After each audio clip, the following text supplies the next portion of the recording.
Gandang araw po sa inyong lahat. Ito po ang gugupitan natin ng short tapered. Gamit natin 316 at supply.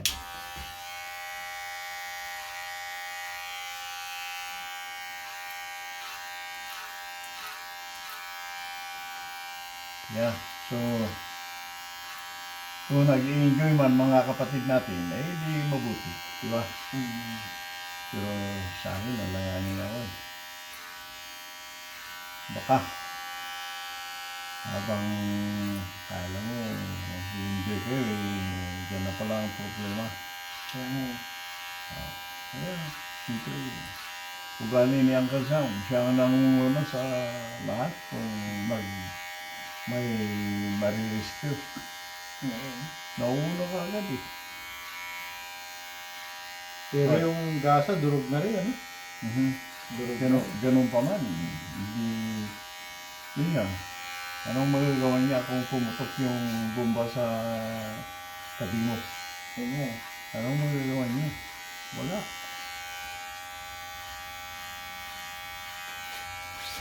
Kaya ni Manong Nis.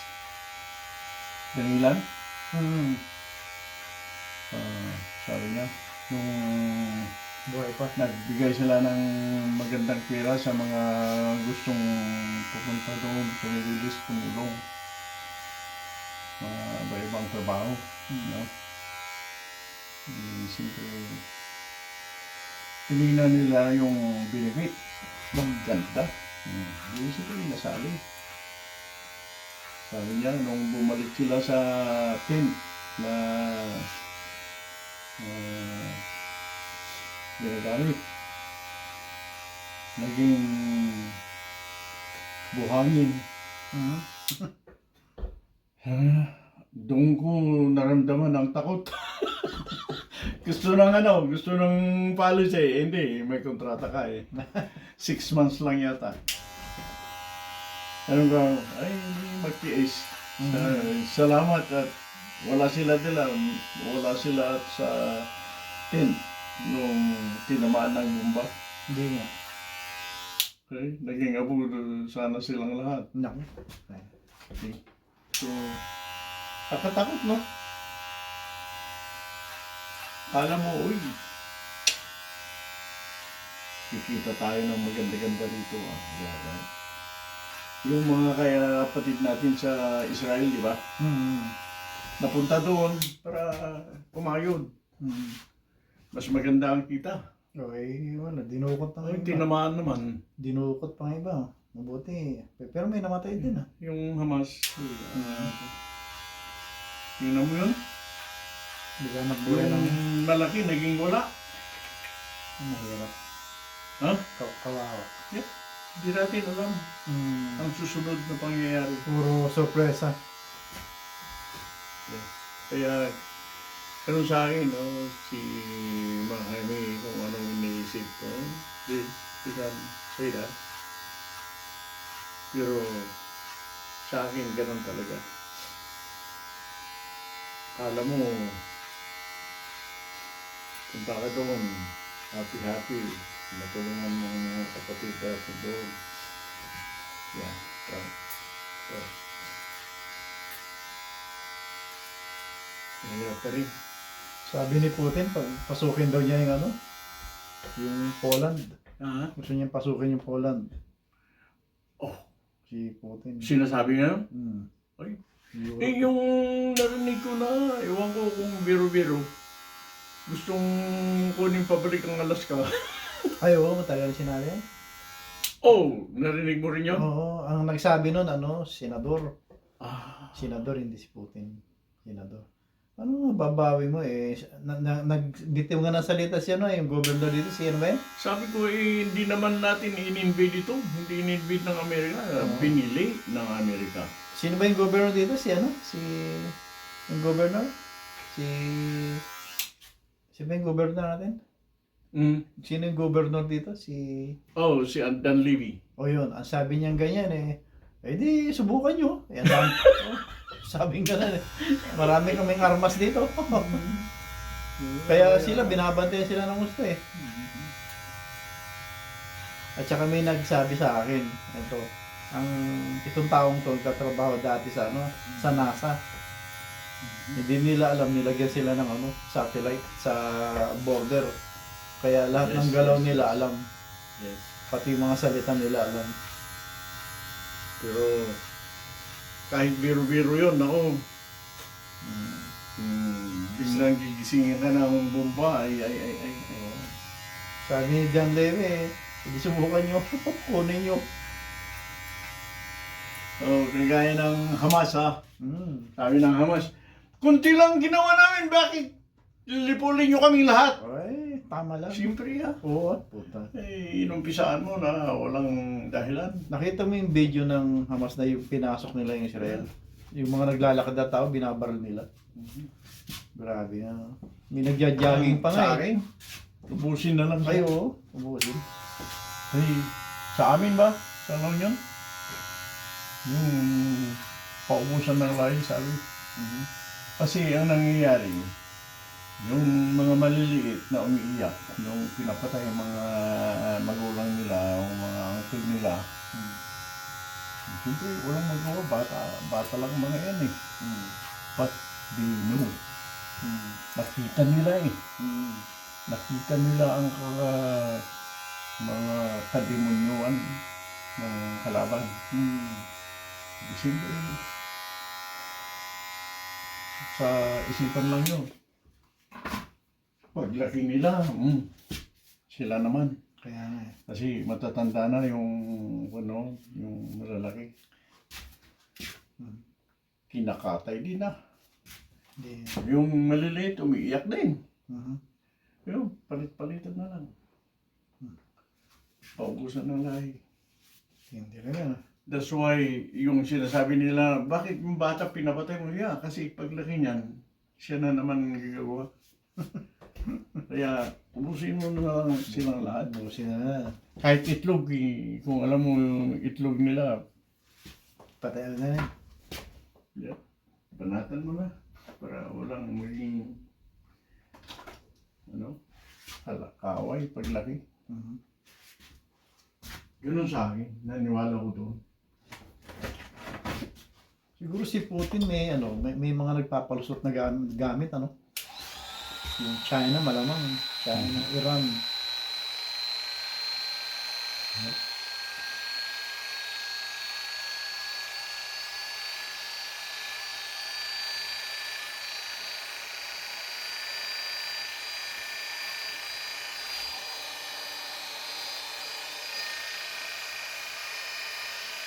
Kaya musagad kuya. Yan, ito lang.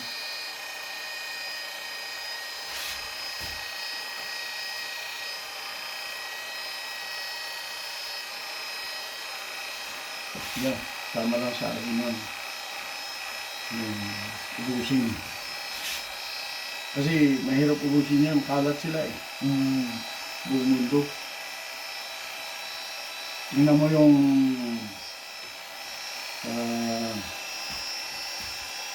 pumasok sa simbahan sa Houston. At pinatay nga yung gustong patayin pala ang mga tao doon. Butit na agapan. Siya ang namatay. Yun. Kasama yung bata yata. Nakalagay kaaway pala.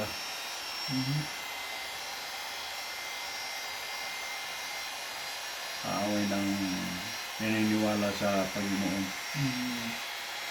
Kasi iba ang paniniwala nila eh.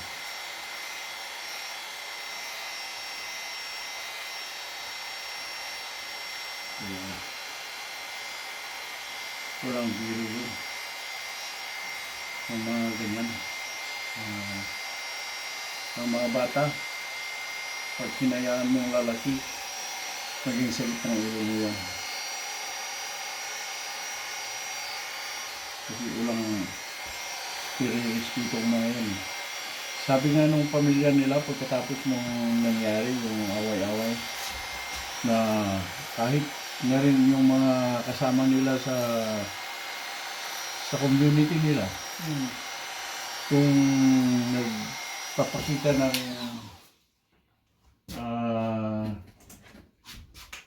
kalaban. So hindi sumasang-ayon sa ginagawa nila, sali siya sa papatayin. Kaya sabi ko, naku, kahit kapatid pa lang, gaya ni Saram nung araw, di ba? Kahit pamilya niya kung inaaway siya, patayin sa harap ng publiko. Wow. Talagang demonyo. Kaya nga eh. So, Si Jinping masyadong yung presidente ng China. Kinausap na nga siya ni Bongbong, di ba? Personal. Nagkita sila sa LA. Napaka-traitor yung tao. Masyadong saking. Mayaman na nga sila eh. Kukuhain pa nila yung kapiranggot ng Pilipinas. yes. Na Isang pinakamayaman sa mundo si Putin. oo, Milyonaryo yan. maraming pera yung tunog na yun. Langis ba na? Kaya nga walang binabalita na pamilya. Parang one-man family. Siguro ang pamilya niya Kalat. Oo, kalat. hindi kasama. Maraming babae si Putin eh. Siguro. May mga bata pa. So, Grabe si Putin. sabi siguro, pag may yung permanent, yan ang magiging witness. Pero kung kalat ang pamilya, ay wala. Kasi dyan ang ginagawa ng iba. Tinatakot niya yung kaaway. Hawak ko yung pamilya mo ngayon. Oo. You want you to surrender. So, nope. Do whatever you want. Yun. Kamilig si Putin manlaso ng tao. Kasama niya. Pag galit sa tao, pinapalaso niya eh. So, pag pinatay mo siya, wala na. Nalala mo si Wagner? Di ba kakampi niya yun? Na Yes. yung mga sundalo na yun. Kasama niya. Oo, tapos banda uli, naging kaaway niya. Pinapatay niya, no? Yung aeroplano, pinabagsak niya. Yes. Nilagyan niya ng Sakit talaga, nilagyan ng bomba yata yung talagang may nakasubaybay. Kasama niyang kadugo ng mga yun. O si Wagner. Kadugo nga. Yeah. Dahil lang sa away. O paano, ginugutom sila eh. Nasa gera, walang bala, walang pagkain. Kaya po. Grabe, no? Yan ang dinudulot ng kasamaan. Pero si Putin, pag nagkasakit yan, ano na yan? Pag matanda nila na eh. Sabi nga naman ng iba, tatanda yan, mawawala din. Kusang mawawala yan. Mas maano pa nga sa kanya eh. Mas masama pa sa kanya si Hitler eh. Di ba? Yes. O, nawala rin. Yes.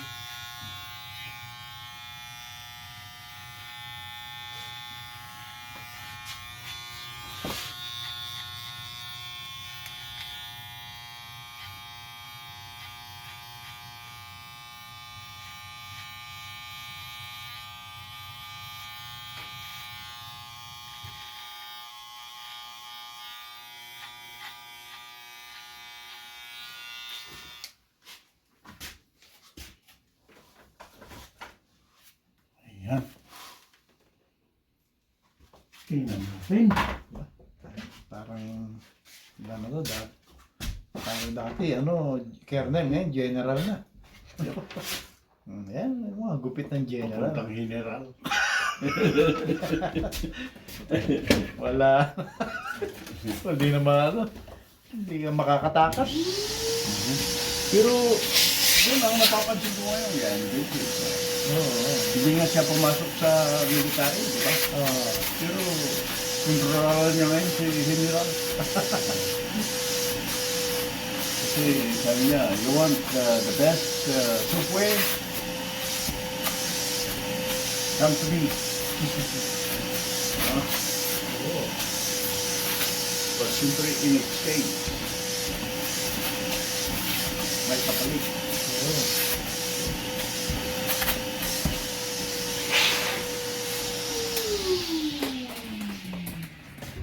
Sulit ka. Kaya nga eh.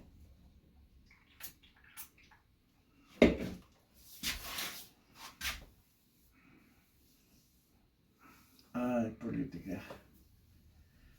Oo. Kawawa yun si ano, no, yung presidente ng Ukraine, ano, stress, ano? Si Putin stress din niya, kaya lang eh, papakita lang ng gilas eh. Kasi babaero. Pero totoo yan eh, stress din yan. Yep. At saka hirap na rin si Putin, bakit? Ang Russia, yan ang parang, kumbaga sa ano, yan ang siga-siga dyan sa Europe. Siya ang pinakamaraming armas. O bakit lumapit sa North Korea para mga ng armas? Ibig sabihin, malapit na sa mahina na. Yep. Paubos na siya.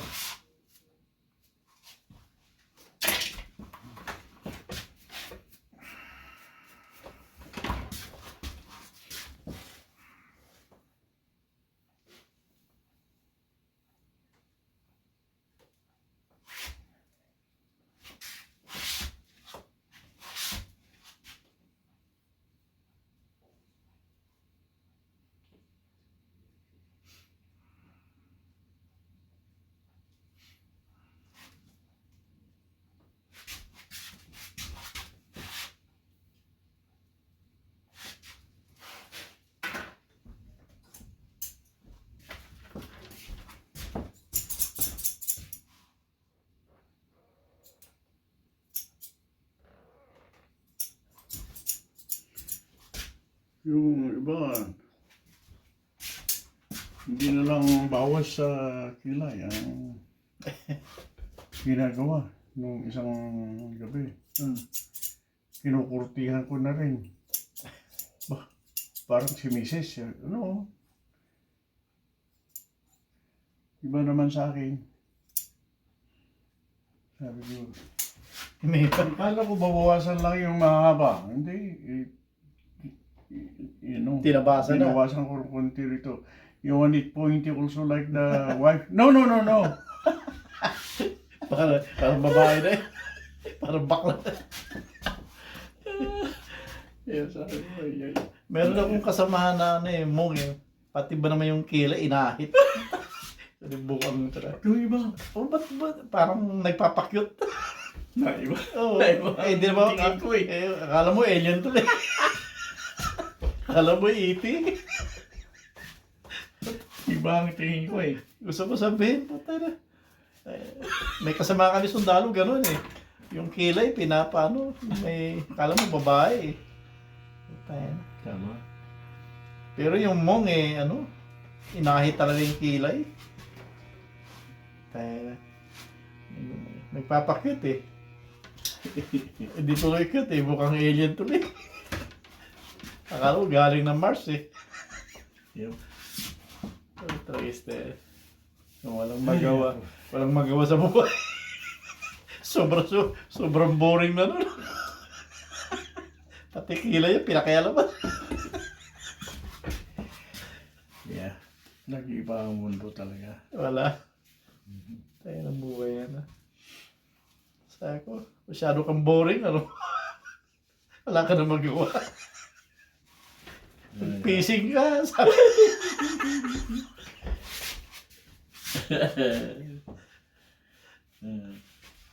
Pising ka. Kilay mo. Ayan, maganda. Yung ganyan. Dali. Batang-bata pa. Ganyan. Yeah. Ingat pa rin kasi mayroon pa naman. So, yung para yung pisang ko, dati kapalambok. Ngayon, Oo. iba na eh. Kalbo na eh. Yeah. Marami pong salamat sa panonood. Yeah.